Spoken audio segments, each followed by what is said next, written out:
मार बाई गिरधर आवसी तु मन में धीरज धार।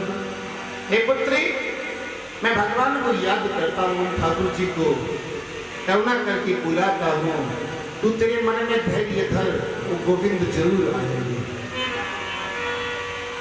नानी भाई कहती हैं, हे पिताजी, मैं जानती हूँ भगवान श्री कृष्ण को,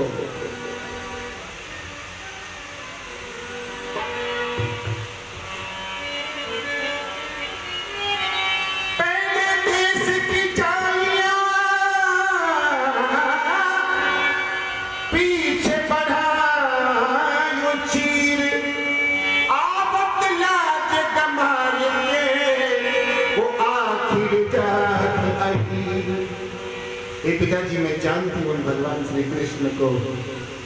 पहले उन्होंने द्रौपदी के बाल खिंचवा दिए, दुशासन बालों से पकड़कर और द्रौपदी को घसीटता हुआ इस सभा में लाता है, और जब द्रौपदी का चीर हरण करने लगता है दुशासन, और जब चीर का अंत आने लगता है, उस समय वो गोविंद प्रकट हुए। तो ये भगवान लाज जाने के बाद आते हैं, ये पिताजी मुझे भगवान का विश्वास नहीं है।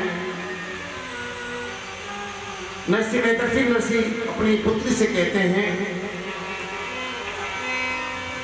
जब नरसिंह करुणा करी बाई ने समझाई, बाई गिरधर आवसी तु मन में धीरज धर। हे पुत्री, मुझे विश्वास है गोविंद का, वो जरूर आएंगे, मुझे भगवान का स्मरण करने दे। अब तू तेरे घर चली जा, अब तुझे चले जाना चाहिए, क्योंकि मैं भगवान की भक्ति कर रहा हूँ, उन गोविंद को याद कर रहा हूँ, और मैं करुणा करके उन कृष्ण, उन माधव मुरारी का आवाहन कर रहा हूँ। तुम मुझे भगवान को करुणा करने दो, अब तुम अपने घर चली जाओ, वैसे भी आधी रात से ज्यादा बीत गई है। नरसिंह जी को कुछ क्रोध आ जाता है, और थोड़े से क्रोध पर नानी भाई तो बिल्कुल भड़क जाती है। हे पिताजी, आज आपको इतना क्रोध क्यों आ रहा है? मेरे बोलने पर, मेरे कहने पर, मुझे देखकर आपको इतना क्रोध क्यों आ रहा है?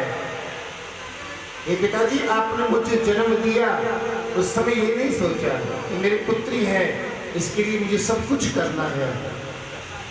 यही क्रोध अगर आप मेरे जन्मते ही दिखा देते तो आज आपके पास मैं कुछ नहीं मांगती, आज आपको मैं कुछ भी नहीं कहती। तो नानी भाई अपने पिता से क्या कह रही हैं?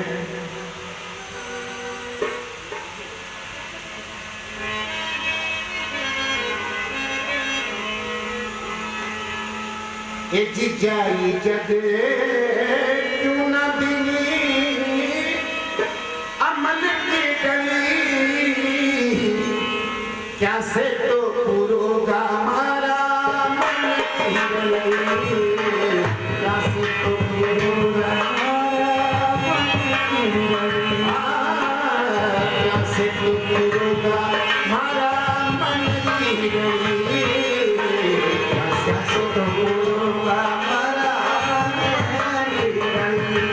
एक फलसा आगे बाबा जी जिनाई क्यों न पाए, जिनाई क्यों न पाए, मैं खेलती पड़ी जाती जा, कोई मेरे आज हमारे होती जन्म की माँ, जन्म की माँ, पढ़ो तो देती पहुँचाए, पढ़ो तो देती पहुँचाए, काजल तो बिना से कहीं अखियाँ रोते,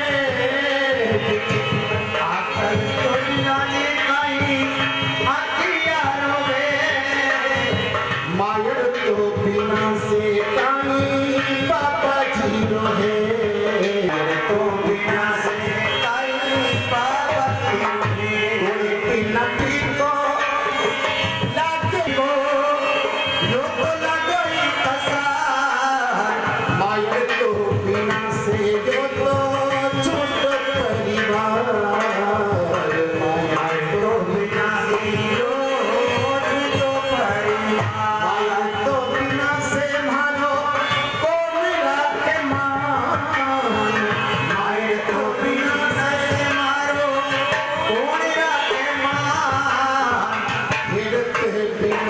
यो तो दुखो लागे था तो प्रगटायो था तो सरी सो में मिल गयो आता जीवो में मिल गयो ऐसी ऐसी खाली बाता बाप सो करी ऐसी ऐसी सारी बाता बाप करी ऐसा मारा पापा जी से कहती हैं कि पिताजी जिस समय मैंने जन्म लिया उस समय अगर आप एक छोटी सी अमल की डली मेरे मुख में डाल देते तो मैं उसी समय मर जाती और आज मैं आपसे कुछ भी नहीं मांगती। हे पिताजी अगर आप ये नहीं कर सके तो आप एक जो हमारा घर के द्वार के बीच में एक कुआं खुदवा देते और मैं बचपन में खेलती हुई उसमें गिर करके मर जाती तो आज आपसे कुछ भी नहीं मांगती। ए पिताजी पर मैं जानती हूं कि जिस पुत्री की मां मर जाती है तो फिर पिता का बेटी बेटों पे कोई हेत नहीं रहता है। पिताजी हमारी मां तो गुजर गई है पर हे पिताजी पिता को अपने दायित्व को नहीं भूलना चाहिए। अगर मां मर जाए तो भी पिता को अपने दायित्व को नहीं भूलना चाहिए कि मेरी संतान के प्रति मेरा क्या दायित्व है, ये नहीं भूलना चाहिए। और हे पिताजी जिस प्रकार काजल के बिना से आंखों का तेज खत्म हो जाता है, इसी प्रकार मां के मरने पर पिता का हेत भी खत्म हो जाता है। जैसे मीठा के बिना कसार फीका लगता है वैसे ही मां के बिना ये परिवार भी फीका लगता है। तो देखिए जब बेटी पीहर जाती हैं तो उनको चाचा ताऊ मिलते हैं, पिता भी मिल जाते हैं, परंतु अगर मां नहीं मिले तो वो बेटी जाकर के हर घर के कोनों में अपनी मां को ढूंढती है कि कहीं मेरी मां मुझे दिख जाए और मैं उठ जाऊं। क्योंकि जब बेटी घर जाती है तो मां से मिलना चाहती है और मां के गले लगकर के अपने सब दुख वो भूल जाती है। बेटी अगर अपने पिहर जाएंगी तो पिता मिलेंगे, पिता से अपने मन की बात नहीं कह पाएंगी, भाइयों से अपने मन की बात नहीं कह पाएंगे और भौजाइयों से तो क्या कहेंगे। पर अगर मां उसे मिल जाए तो अपनी मां के गले लग करके और सारे दुखों को ढोल डालती है। तब नानी भाई कहती हैं कि गुड़ बिना फीको लागे ही कसार, मालिक को बिना से ये तो छोटो परिवार। किए थे जरूर पिछले जन्म में मुझसे कोई भूल हो गई जो मेरी मां मुझसे बिछड़ गई है।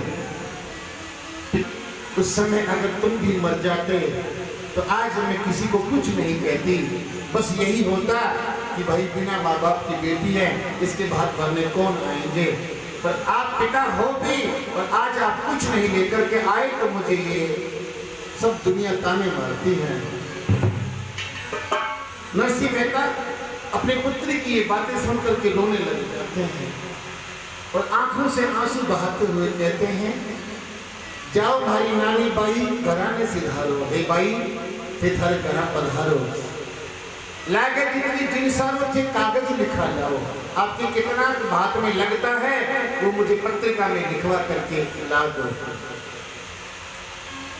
नानी बाई प्रसन्न हो जाती हैं और प्रसन्न होती हुई अपने जेठ के पास जाती हैं और जेठ जी को जाकर के क्या कहती हैं कि हे जेठ जी, मेरे पिताजी ने भात की पत्रिका मंगवाई है, ये आपके कितने जो लगता है वो लागत हमें लिख करके और पत्रिका में भेज दो। नानी बाई के जेठ कुछ नहीं बोले। इतने में नारायण जी देवर आते हैं और वो क्या कह रहे हैं, नाच कूद कर टुक टुकी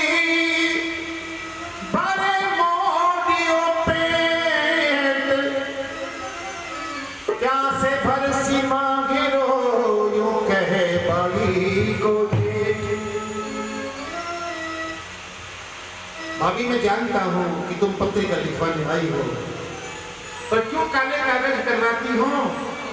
मैं जानता हूँ कि तुम्हारे पिता के पास देने के लिए कुछ नहीं है, जो नाच कूद करके टुकटुकी बजा करके अपना पेट पालता है, और तुम उससे भात की आशा करती हो। ये तुम्हारी भूल है।